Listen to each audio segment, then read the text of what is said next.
Okay, we're just after the hour. We'll go ahead and get started. Welcome everybody to this webinar. We're really excited that you could be here on comparing Microfocus Enterprise Messaging with Office 365, Exchange, and Google G Suite.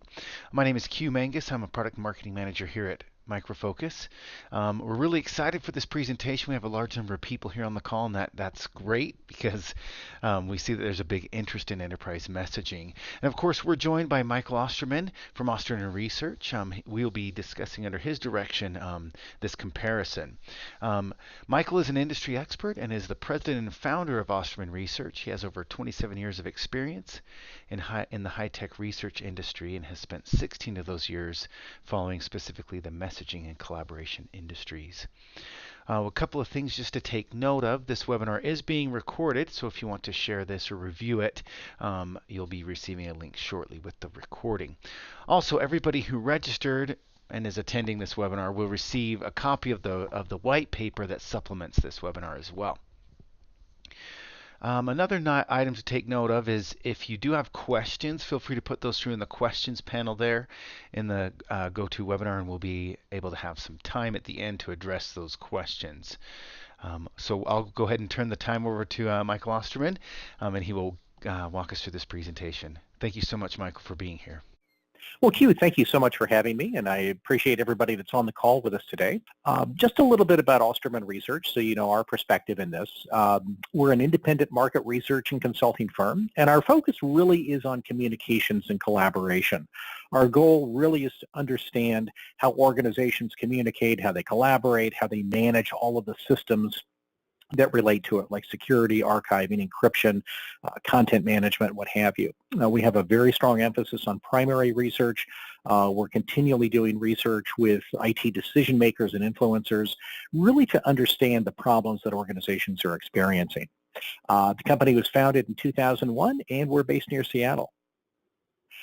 So, email is more than email, and it seems like a very obvious thing, but you see a lot in the trade press about how email is going away, how newer users, younger users coming into the workplace are looking at things like text messaging and social media and collaboration workspaces and so forth. What we have found in our research, however, is that email continues to be that really foundational communication service for just about any organization. It's the lowest common denominator, but it's also the most widely used communications platform. What we found in our research among end users is that email still to this day is used more than every other form of communication combined. So people rely on email for about 2.5 hours a day out of their typical workday. And that's not just sending and receiving email, but it's using email as the launch pad for documents, for searching, for task management, calendars, contact management, and so forth. So email really is that hub that people go to on a regular basis to do their work. Also, email continues to be the primary file transport mechanism. There are lots of file sync and share tools out there, lots of ways of sharing information like SharePoint, for example, but email continues to be the way that people predominantly share information. If you look at the typical corporate email system, about 98% of the bits flowing through it are actually attachments. They're not just communications. So email still is an absolutely critical mode of not only communications, but also sending files. The result is that email has really become this primary repository of really essential corporate information. It's the first place that almost every organization starts with email or with archiving, because there is so much valuable corporate content tied up in the email system. And so messaging and email really impact just about everything that organizations do, and it's not going away. Despite what you might read in the popular press and the loudest voices saying, email is doomed and, all of these other communication tools are going to be used, that's simply not the case. It might be 10 years from now, but it's not going to happen anytime soon. So why would any organization want to migrate to a new messaging system? There really are a variety of reasons. It might be just poor performance of the current messaging platform. Some organizations just aren't happy with the way these things perform. Maybe there's poor support from the vendor. You're finding that the vendor is just not supporting or upgrading the platform like they used to.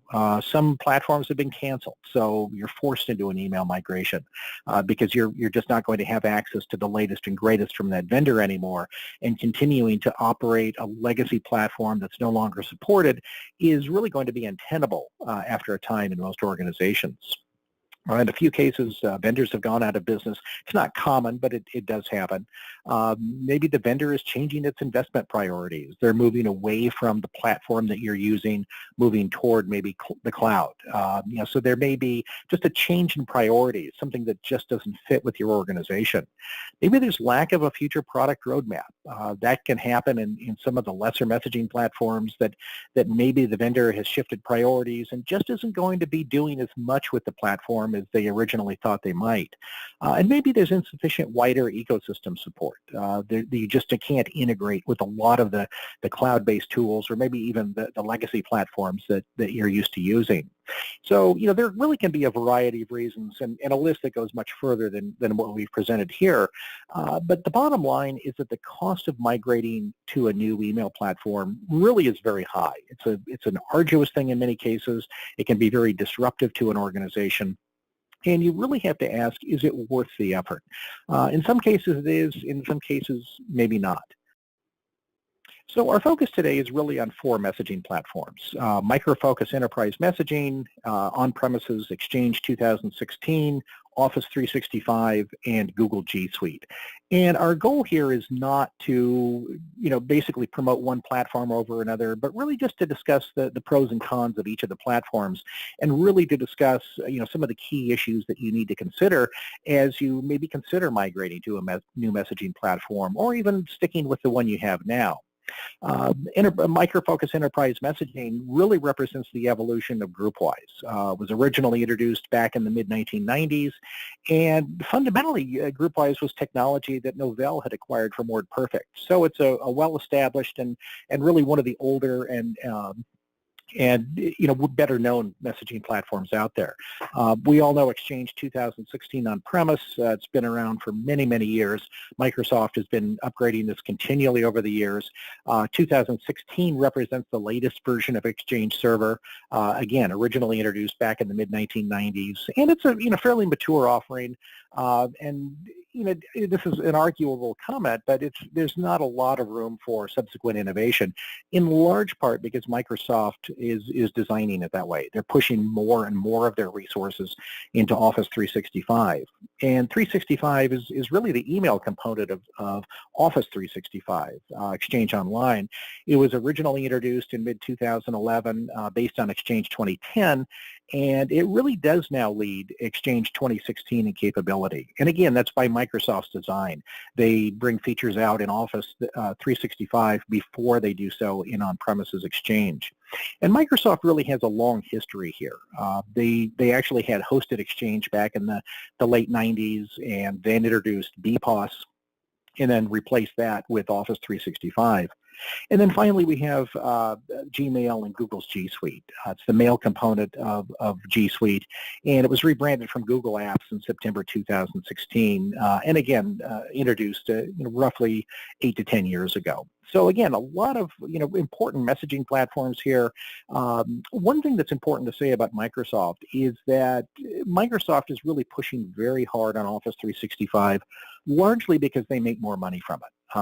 They have told financial analysts that they'll make anywhere from 20 to 80% more per customer than with traditional on-premises Exchange, and that's largely because there's the ability to essentially offload all of your messaging capabilities, desktop productivity apps, and so forth to the cloud, and you don't have to have in-house staff to manage them. So lots of the savings from Office 365, and there are some real savings for customers, but that comes largely at the expense of IT departments that are no longer needed to manage the in-house infrastructure.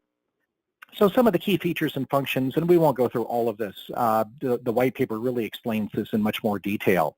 But these are really all full-featured product suites. Microfocus Enterprise Messaging offers email, mobility, instant messaging. You can get archiving, e-discovery support, litigation hold, very good backup and failover, and really lots of other capabilities.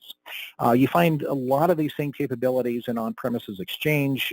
It's the email server only with Exchange, but you can also get archiving, e-discovery, litigation hold, DLP, and it integrates very nicely with other Microsoft servers and other Microsoft services, so that you can get things like Skype for Business and really a variety of communication and collaboration tools.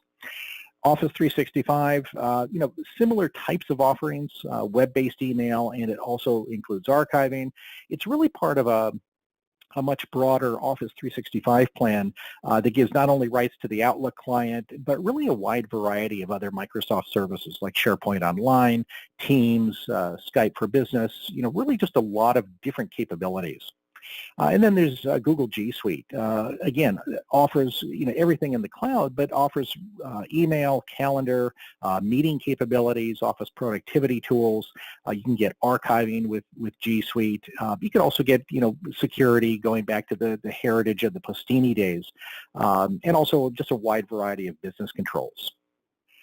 In terms of client and device support, again, all of these platforms have fairly broad device support, some better than others. Microfocus Enterprise Messaging offers a native Windows client.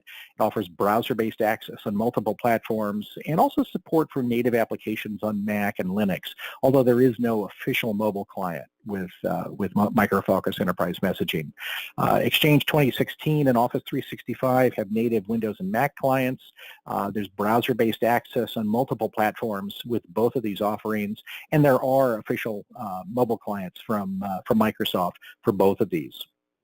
G Suite is completely browser-based, but again, it supports multiple platforms, multiple browsers, and there are official mobile clients for Gmail within the platform. It does integrate natively with Windows, Mac, and Linux for a variety of applications. The delivery mechanism with a Microfocus Enterprise Messaging is on-premises server or hosted server, but there is a public cloud service coming, so it will compete more competitively, with Office 365. Exchange 2016, again, it's on-premises, so it has an on-premises server, but there is a hybrid option with Exchange Online. And again, Office 365 works very nicely in an on-premises Exchange environment. G Suite is a cloud service only with no on-premises option. It's important to note, we've done a lot of research around Office 365, and one of the things we've found among organizations that have, mainly mid-sized and larger organizations that are going to be employing Office 365 or that are already doing so, is that many of them plan to stay in a hybrid mode. They don't plan to put all of their users on Office 365. Certainly some of the smaller organizations plan to do that, but when you get to the enterprise level in particular, lots of organizations are going to maintain an on-premises component and have a lot of their users in the cloud. So it's important to be able to support both on-premises users and cloud-based users, at least for the next several years. One of the issues we find is that there are a lot of legacy applications out there. There's a lot of infrastructure tied to email. And so many organizations don't want to rewrite those applications. They don't want to move those legacy applications to the cloud, either for cost or other reasons. And so we find that a lot of organizations will maintain that on-premises component simply until the end of life for whatever legacy applications that are supporting it right now. So in terms of upgrading, Microfocus Enterprise Messaging offers in-place upgrades, and there's an easy way of installing the latest version at any time. Again, because you can upgrade in place, upgrades have generally been error-free. There have been some exceptions, but generally, Microfocus Enterprise Messaging offers a very good upgrade experience. Service packs can be used to install the entire system, and customers can very easily skip versions without incurring any problems. Customers are responsible for deploying the upgrades, or they can rely on business partners to assist with the process, and there are a lot of them out there.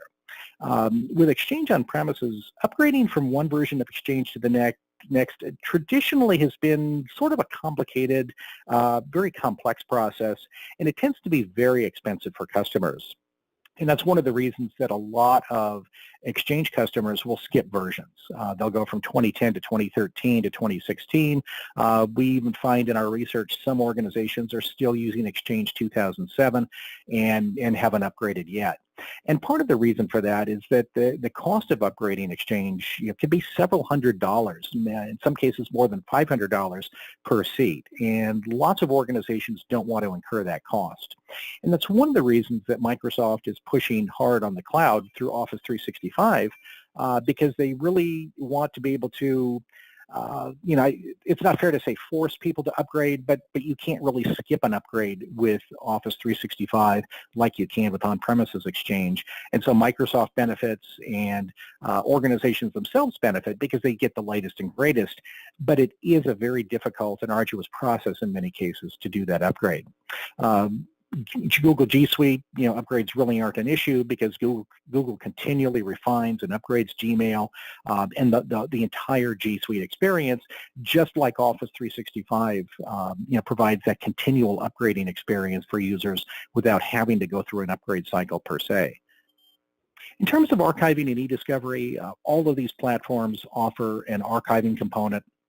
And one of the things we find in our research is that a lot of organizations don't do true archiving. They'll do backup, but many of them don't have a real archiving strategy where you take important business content, put it into an archive where it cannot be tampered with, and then provide good search tools on the back end.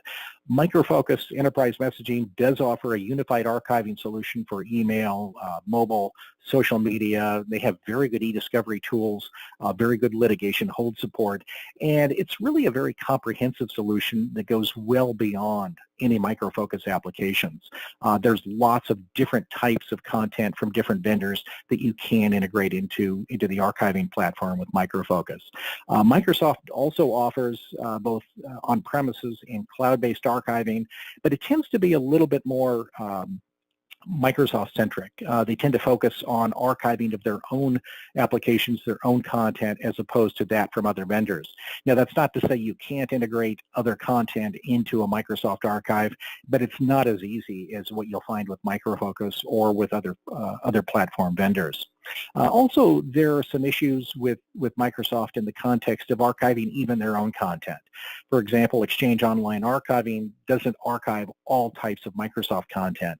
And so if you do have a need to archive those types of content, we actually recommend going to a third-party platform to be able to do that more effectively. Google G Suite, Google Vault, for example, for business and enterprise customers, does offer archiving, and it has some e-discovery capabilities, but for G Suite content only. Enterprise customers also have the option of using third-party archiving solutions, and many of them do. So in terms of secure messaging, basically offering a secure platform, all of the vendors have security that is either native or can be added on. Microfocus Enterprise Messaging has very comprehensive messaging protection. It offers encrypted email through Voltage Secure Email. Or Secure Mail, excuse me. Exchange 2016 offers some native capabilities, as does Office 365, so you have protection from viruses, spam, malware, and so forth. You can also get advanced threat protection as an add-on to any of these services, although the Enterprise Plan E5 within Office 365 includes advanced threat protection. It's not as comprehensive as what you might find from third-party solutions. We have a white paper that's coming out shortly on supplementing the limitations within Office 365. And what we have found is that a lot of third-party solutions really provide better security than what you'll find natively within Office 365 or Exchange 2016. G Suite does offer some enhanced messaging protection, includes encrypted email for their enterprise subscribers. In terms of DLP, Microfocus Enterprise Messaging does not have any capabilities for DLP at this point. We anticipate that will occur at some point in the future.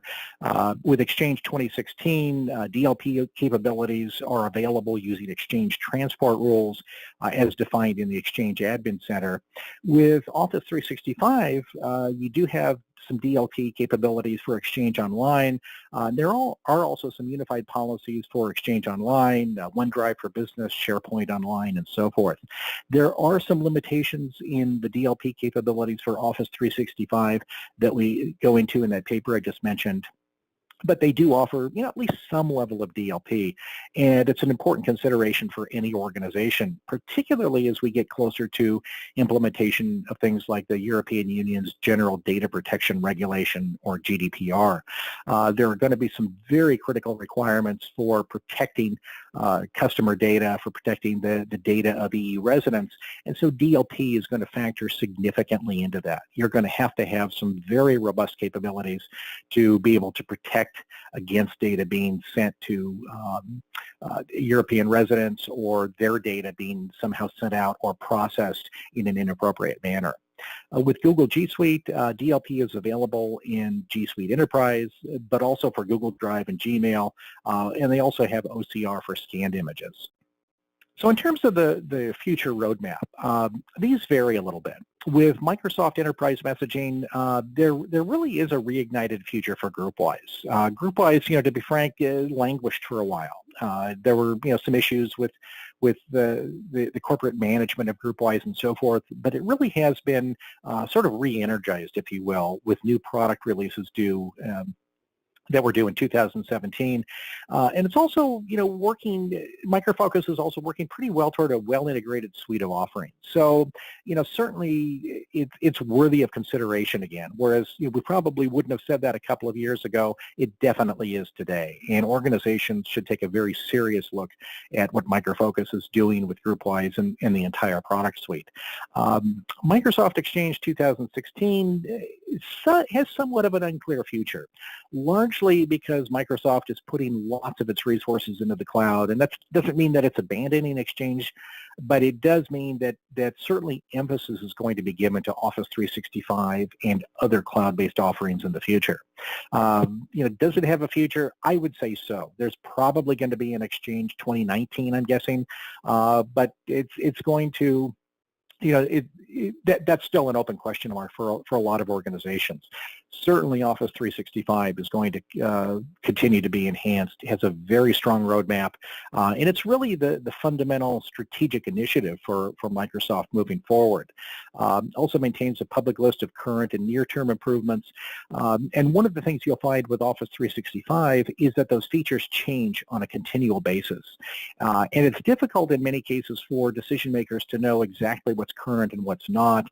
If you see a limitation today, it may not be a limitation in the future, but Microsoft has a tendency of changing things on a fairly regular basis, and so it's somewhat difficult to keep up with all of the changes that are occurring. With Google G Suite, they've announced a number of minor changes for Gmail and G Suite, as they did in 2017. They do, pretty much on a continual basis. And there are, some minor directional changes for subsequent years, but fundamentally G Suite is going to remain largely the same, again, with those enhancements as part of their roadmap over time. So one of the things we wanted to do was to compare the cost of all four of these messaging platforms. So what we did for Microsoft Focus Enterprise Messaging is we looked at three different versions. The standard version, organizations going along an upgrade path from Groupwise, and also an annual subscription. For Exchange 2016, we looked at both the Exchange Server Standard and Exchange Server Enterprise. For Office 365, we looked at the Plan E3 and Plan E5. Plan E3 is the most popular of the enterprise plans out there. E5 includes a lot more capabilities like ATP and a number of other things that I mentioned. And then we looked at just the standard G Suite offering. We also assumed that Exchange Online Protection, the Microsoft offering, would be employed as a supplemental security solution for both the Microsoft and Exchange Server solutions. So fundamentally, we looked at two different user groups. First case here is an organization of 500 users. And we wanted to really examine the 3-year total cost of ownership. Now, we take 3 years because it's a fairly standard upgrade cycle for a lot of organizations. Some may go much longer than that. Some may go a little bit less. But 3 years is a pretty good benchmark for evaluating the cost of a messaging platform, particularly if you're going to be looking at an on-premises solution where you're amortizing the cost of hardware over the lifespan of the messaging platform.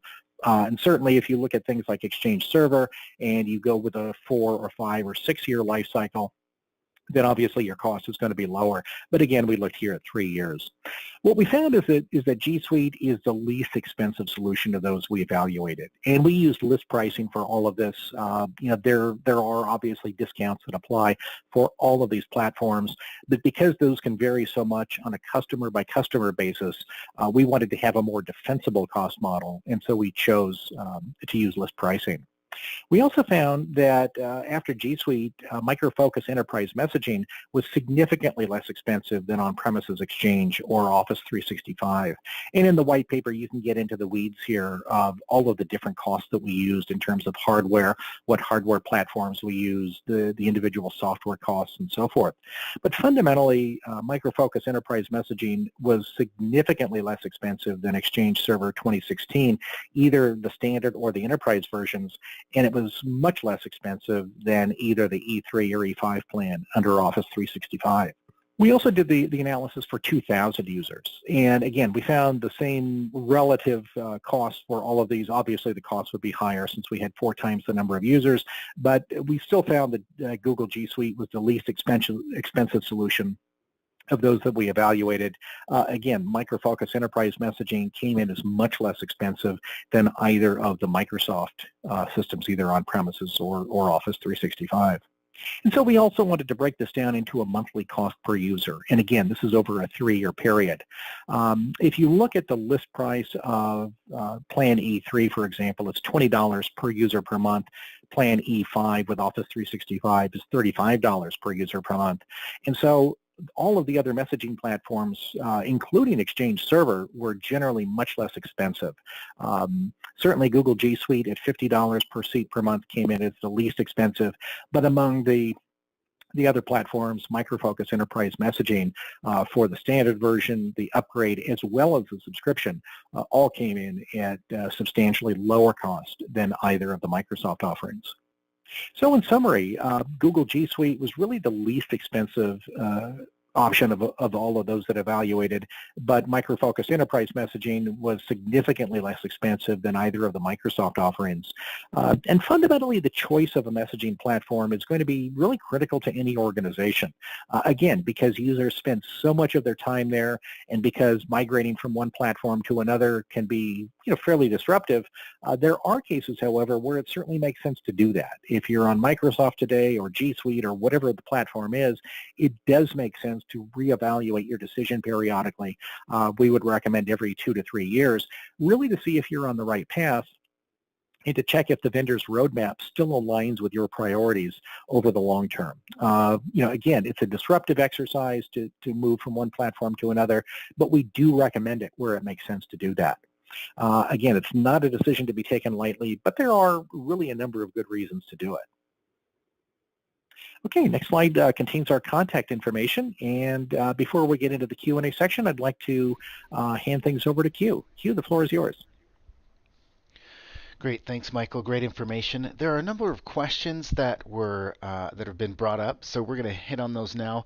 I'll start with some that are for you, Michael, and then also we have Mike Bills, who's the product line manager for enterprise messaging, on the line as well, and there will be some that he can field. So I want to start off here with. Let me find it here. Okay, one that's for you, Michael, is it true that Groupwise functions like shared calendars and proxy users are not available in Exchange? Are you aware of that? That I'm not. I believe that capability may be available in Office 365, but I would have to double check on that. Okay, and Mike Bills, if you're aware, you can chime in as well. Next, we have, this I think is for you, Michael, is in your TCO, the Office 365 also include the, let's see. Okay, in your TCO, the Office 365 also includes the price of Office Suite and other cloud apps like OneFlow, Note, etc. Did you estimate that cost? No, actually we did not. We were focused on the email component of all of these platforms only. Certainly there's, in Office 365, you get the desktop productivity applications, Word, Office, PowerPoint, Word, Excel, PowerPoint, OneNote, and so forth. We did not factor that cost in because we wanted to have more of an apples-to-apples comparison with email only. I don't think we have this, but maybe you've seen this before. It says, Have you studied any data on how quick a message travels through different platforms? We see a delay talking to people using Office 365 versus people on premises, like solutions like Groupwise. People waiting for messages is a big issue because it's a big cost having people on standby because emails come in very late on a cloud solution. What we see is people on the same cloud solution gets data fast but not going in and out of the cloud. This could have a big effect on organization throughput, clock speed. So I don't know, Michael, if you happen to have had any kind of information on that. Yes, actually we do. Some of Microsoft security solutions can actually delay message delivery. If you're going through, sandboxing and so forth, we have seen delays. A year ago we were seeing delays of like 30 to 60 minutes for some messages. From what we have seen since in the new Office 365 paper we're putting together, we're talking about delays that are less than that, maybe 15 minutes, although at peak times you can still run into delays of a few hours. So it can be an issue, particularly if you're dealing with very time-sensitive information and that information has to be processed, for example, through advanced threat protection. Great. Let's see. Let's go back. I think, Mike Bills, this one's for you. We're looking to purchase Open Workgroup Suite soon. Could you explain what the enterprise messaging extension for OWS adds? So with the Open Workgroup Suite, you actually get, as long as you're active on your maintenance or your subscription to that, whichever buying model that you choose from, you actually get an entitlement to Groupwise. And that is the standard standalone Groupwise. So the extension adds onto that to upgrade the Groupwise in that suite to enterprise messaging, which is where you get the archiving, the secure messaging gateway, the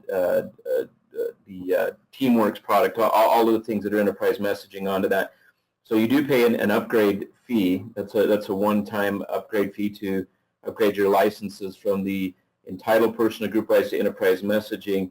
And then at renewal time, you would have your Workgroup Suite renewal price, and you would have your enterprise messaging renewal price, which is at a greatly reduced fee if you're buying enterprise messaging standalone, since you've already got Groupwise in the suite. So it upgrades Groupwise to enterprise messaging. Great. And it looks like there's another one for you, Mike. It's Groupwise had universal encrypted keys for email. All email was encrypted. Isn't it this way still? The data at rest in the databases we have is obfuscated, and that's a proprietary form of obfuscation that we use. That is still correct.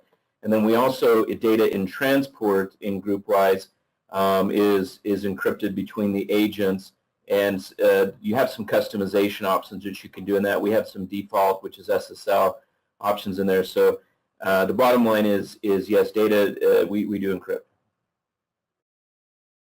Great. And then this is just a comment when Michael spoke about voltage secure mail. Just be aware that that is an add-on product that you could add on, and it's something that came over from HP Enterprise Software. Let's see. Let's go down. I think I had some more. One moment. This one's possibly for you, Mike, but I'll just bring it up. Many of our users don't have problems with the Groupwise backend, but with the front end, the client is not intuitive as Exchange. Why is the UI still not as intuitive as Exchange? No, we've been dealing with that. If you've read the blog and followed the blog, and I apologize to a lot of our customers. I haven't been as active out there the last couple of months as I had been previously, so I'll get back at that. But I wrote a blog article about this kind of very topic a couple of months ago on that, because what we had found is that if you turn on all the new features that are in Groupwise, and this wasn't intentional, but I stand the two clients up side by side. They actually look very similar, but we have been focusing on usability in that we weren't turning on those new features and new releases. I was finding as I visited customers, a lot of customers and users were using Groupwise the same way they used it in Groupwise 7 or even 6 in a lot of cases. And that article I wrote does that, talks about that, and it talks about how to turn it on and make the client look more modern. in Groupwise 18 that we just shipped, we made kind of a bold move, and I announced it was coming out, that we were going to turn those features and views on by default so that it did look a little more modern and kept up to date, and we've done that, and I've had some mixed reviews. For that, most of them have actually been positive. We had a few customers were a little upset because they didn't want it on because it generated questions from their end users because the client does change its look. But I really feel that we've made some strides in that with Groupwise 18. We also, in Groupwise 18, you can take a look at, we've made it a lot easier to change views and to change the look with just a couple of clicks versus where it was embedded in deep menus before. So we're constantly improve that, and I feel that with 18, we've got a much more modern feeling and looking client. Oh, this one's back to Michael Osterman. Do you calculate the cost of the server license for Office on premise? So I think Groupwise includes the license for SLES. Yes, we did. We did include the server license for both the standard and the enterprise for Exchange Server. Great. Then this one's back for Mike Bills. Is there any plan to integrate a voice assistant into Groupwise? Yeah, we look at that constantly. Actually, that was something I had a call with a customer this morning with. So I can't give you a time frame in that on it. I think the right place to do it, and again, this isn't saying this is exactly where we do it. This is just my thoughts was now that we've introduced Teamworks and that as we expand upon that, I think that's actually the right place to add kind of video and voice conferencing in there. So it's something on our radar, but I can't right now say when we would ship it. Do we have a timeline for the public cloud for Groupwise or enterprise messaging? I'm actually working on that. I had a goal to ship them simultaneously for the cloud. We ran into some, and I don't want to get too legal with that, some software that I have to replace in it. It'll actually give us better functionality in this area that I wasn't licensed to run in the cloud. So we're cleaning some of that up. But we actually have onboarded some early adopters in the cloud and are running it to make sure that when I put it out there for everybody that we're ready to run. So I have a couple of customers a handful actually in the cloud right now. Microfocus hosted, and we look to expand that. I want it done December. I hope to have it done in the first half of this year. It's still my goal. Great. Is there? I'm going to go a little bit too, and so I want to give our on-prem customers because Michael Osterman had talked a lot about the 365 strategy and moving everybody to the cloud, and that is definitely not going to be ours. We recognize, I think, in the past pre-Microfocus, there was a reluctance to do that kind of hosting, but I don't want to be. We're not abandoning on-prem like or preferring cloud over on-prem like you see with our competitors.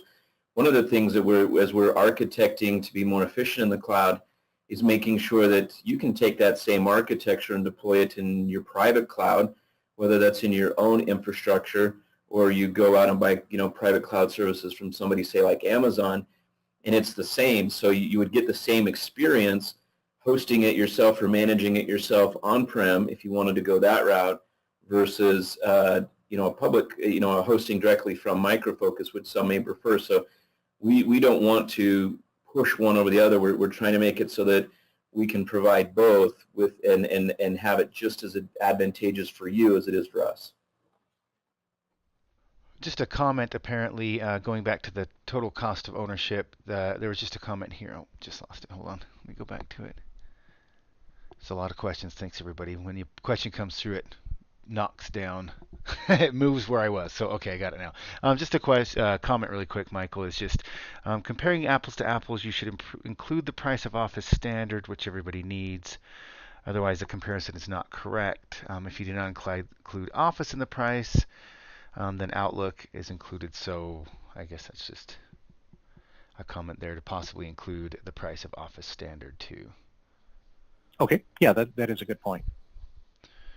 And then another question or another comment, I guess, was just about the mention that enterprise messaging doesn't have a mobile client, but isn't a mobile client largely unnecessary due to the mobile phone's native email, contacts, and calendaring being preferred method for end users? Yeah, it really depends on user preference in many cases. A mobile client is not absolutely essential because you do have that natively in iOS, Android, and so forth. So, yeah, again, it's a nice to have, and there are some features in the Microsoft client, for example, that are useful, but certainly not critical. So this one goes back for Mike Bills. Is a cloud on-premise hybrid in the future of Microfocus as both provide positives for the company? I mean, yeah, I mean, it's possible. We've looked at, like I said, we've been a little more focused on most of the hybrids that most people talk about is they're going to take and host it in their private cloud, and we want to make sure to give you that. So we're focused a little bit more on that. So the same architecture that we use to host in the cloud for customers that just want to come directly to us and buy hosted services, it's the same architecture that if you want to take that and run it in your own private cloud, and whether your infrastructure is actually on-prem or you spin up a private cloud and it, like I said, in Amazon or something. Is there a hybrid where we run some services on in the Microfocus cloud or in some of them on-prem? I haven't particularly been focusing a lot on that, but it's on our radar. I've been focusing on the other two mostly. Great. And then another one is Office 365 Enterprise 3 contains Office. Why was this chosen versus comparing Office 365 E1? I think that was for Michael Osterman. We wanted to take the two more popular Office 365 plans. There are, if you look at the Office 365 website, there are, I think right now, about 14 different SKUs. And those range from very basic Exchange Online at $4 per user per month to Enterprise E5, which goes at $35 per user per month. We could include other Office 365 plans in the analysis. We just chose the two that are really the more popular for mid-sized and large organizations. And I don't that, and Q, you can probably help with this too there, because the question came up earlier about the productivity apps and comparing those, Word, PowerPoint, Excel, and you have to add those into there. And I do get that, but one of the things too is even comparing the E3 plan, you got to also, we're not apples to apples with the archiving, because with the archiving that we're bringing to this, we really feel that to even get comparable, you have to be on the E5 plan, which is much more expensive, and we still think archiving-wise and security-wise, we can beat that plan. Yes, they have the productivity apps, but we have much more advanced security and archiving. So I don't know, Q, if you had some thoughts on that. Yeah, that's true, and that's something that we can talk about here. We do have a few minutes. Just as a review, some of the things. Oh, we did have a slide for questions. We left his comment thing up there. Just as a review with enterprise messaging, just since we're sponsoring this, I wanted to make sure that we touched on that, and that's and Michael touched on this a bit, but just as a reminder, what the collaboration includes, it includes email, instant messaging, scheduling, contact management, task management, and then the mobile synchronization, which was touched on in the questions. And then, of course, there's teamwork, and somebody had a question about teamwork, but this is really that communication in real time through chat, sharing files, and tracking changes on projects, all from that one interface. While we're on this slide, I do just really quick, Mike, is there a place where someone could evaluate teamwork? So they just had a person asking they'd like to go from nows up to, they have an MLA for nows, they'd like to go up to enterprise messaging, but they want to determine if Teamworks would be worth upgrading the licenses, because right now they purchase, reload, and retain separately. Yeah, so if you go out to the enterprise messaging homepage, and we can probably post a link for this here as well, and then follow the links through there. I'd have to have it right in front of me to pull it up, but you can download an eval for Teamworks. It is important to understand too that Teamworks right now, it's not a standalone product. You don't add it to Groupwise. It's part of enterprise messaging, so you do have to go to enterprise messaging. Those of you who have purchased some of the, like Retain and that product separately in the past, when we were building the pricing module for enterprise messaging, when we looked at it, not all of the products are priced the same, so this is kind of a loose model. But if you had one add-on, from the historic Guava products that we acquired to make this possible, you are probably, it's more economical probably to stay with Groupwise and add that one product. If you got to about two, it was probably about break even in the enterprise messaging if you went to it. And once you had purchased three, you're actually going to get a really good deal. It's probably a better deal for you to go to enterprise messaging than to keep purchasing them separately. So because you kind of get that suite and bundle in there.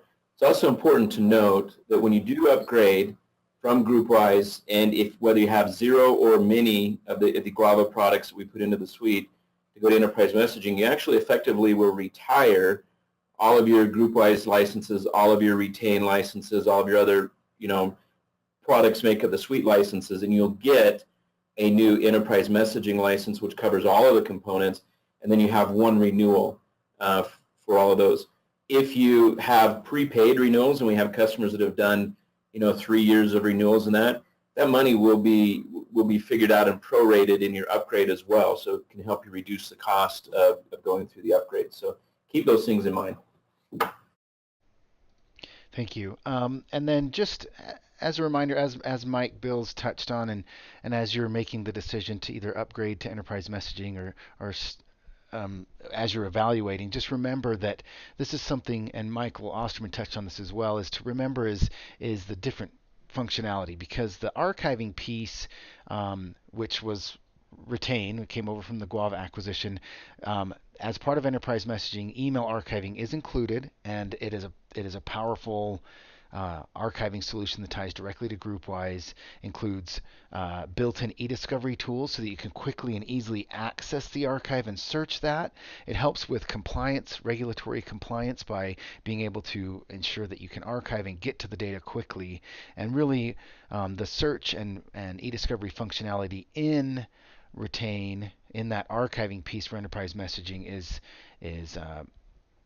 is hard to find in other solutions unless you go up, like Mike said, to an enterprise E5 license with Microsoft. And of course, it can be expanded. So included in enterprise messaging is that email archiving piece, but it can be expanded to include social media and mobile archiving. And the question here that was asked was, how does the social media archiving work? We have an entire other webinar on that, but just know that what we do is we tie directly to the corporate social media accounts, and we would pull the messages from there, would capture it through an integration with the social media accounts, say with Facebook, LinkedIn, Twitter, Instagram, Flickr, YouTube, Vimeo, to be able to pull that information down and pull it into the archive, and it's captured in its native format. And then another question is, does e-discovery only work for the admin, or is it for the user too? And a user can search their own archive. The search tools are available for them. A user has the ability to restore back to the live server if you choose to do that. And then an administrator searches the entire archive and has those ability to place litigation holds and export and print. But an end user has the ability to do that on their own. And then going back to the social media, does Retain do that on its own? We actually partner with a company called Archive Social. Archive Social does the capture of it. We would pull that into Retain, into the archive itself. And then, of course, the security, we feel that for those who are familiar with the security piece, it included in enterprise messaging is Secure Messaging Gateway, which is formerly known as Guava. It is built into Groupwise, into the secure messaging email platform, so it has the ability to provide inbound and outbound protection, antivirus, anti-spam, and it protects the MTA, the POA, web access, and mobility. We really feel that that's one of the strong pieces of this offering, is the ability to have that security at all the different points, making sure that you're completely protected. And once again, we have another webinar about that if you're interested, about Secure Messaging Gateway and about the security aspect of it. But that's included in this piece as well. And then, of course, disaster recovery. This is especially important for on-premise, and that's that ability to have backups, hot backups, so that you have your most recent data, and then the ability to have a failover in case the live email system goes down. You're always going to be up and available, and that's provided through the disaster recovery portion.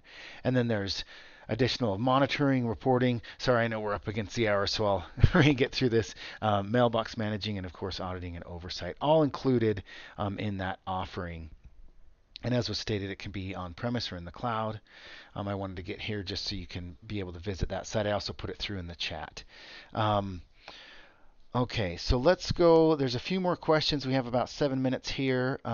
If we don't get to your question, just know that we will follow up and answer it offline.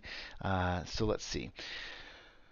The question is, and I think this is for Mike Bills again, is Microfocus working on more third-party integration options for their email like Outlook does? Yeah, I always work with third-party companies that want to come in and do integrations with it. You know, just like Microsoft, we don't actually write those integrations.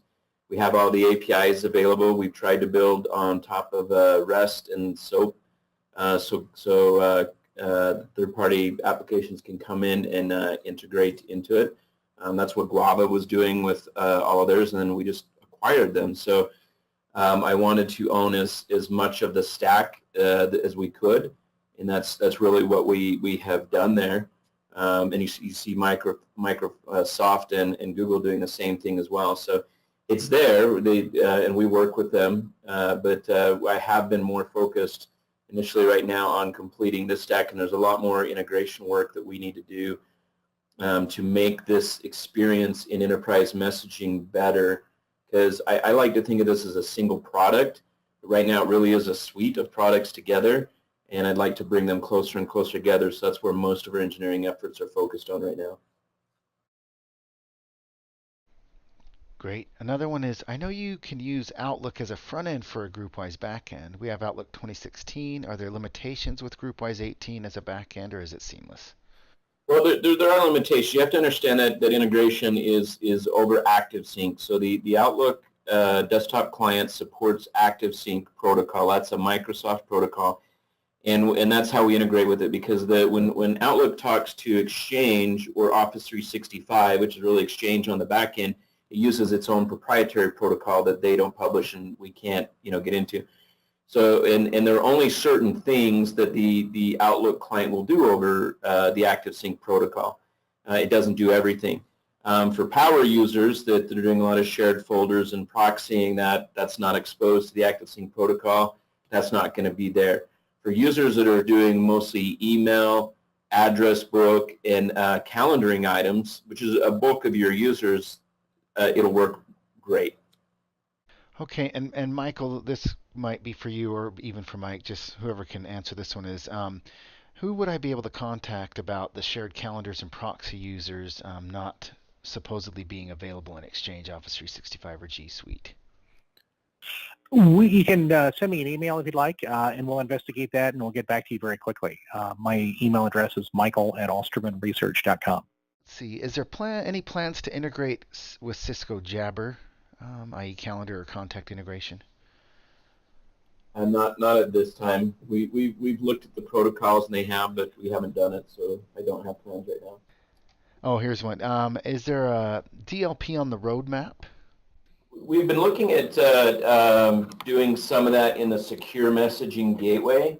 That would be the right place to handle that kind of with the data loss prevention is through there.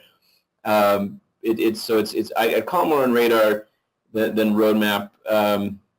There's a couple of things that we're going to be announcing pretty quickly here on the secure messaging gateway.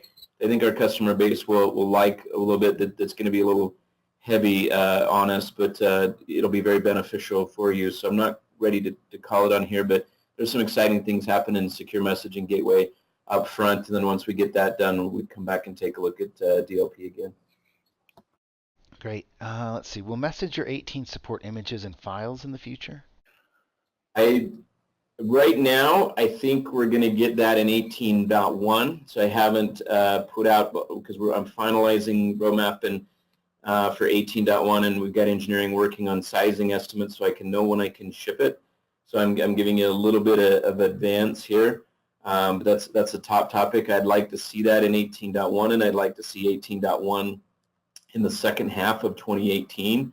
Probably again later in the year, later second half, not as late as we did enterprise messaging. I never like to go into the holidays, but I'm hoping that we can fit that in, so it is top of the list. Can Outlook also use the Mappy protocol to access a Groupwise backend? I believe Outlook dropped support for Mappy, and I believe Microsoft, as a general rule, dropped for the extended Mappy. I believe they dropped that because in Groupwise 18 we still support simple Mappy, but we took out the 18 client doesn't do the extended Mappy anymore because of the lack of support from Microsoft on that, so I don't believe they do that with the Outlook client anymore. And then this is kind of a follow-up to the other one about third-party integration. Is that a major focus for Microfocus, or is that a secondary priority for the company as a whole?